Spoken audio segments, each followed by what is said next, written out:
I'm Max Dalton, and in this video, I'll show you how to find your wish list on the Google Play Store. Step 1. Open the Google Play Store app on your Android phone or tablet. Step 2. Tap your profile picture or initial in the top right corner of the screen. Step 3. Tap Library in the menu that appears.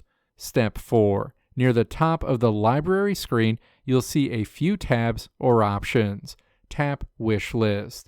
You'll now see a list of every app, game, movie, or book you've flagged to look at later. From here, you can tap any item to view its details, install it, or remove it if you've changed your mind. Let me know if this video helped you out in the comments below. If you liked what you saw here, click the video links on the right side of the screen to check out another video.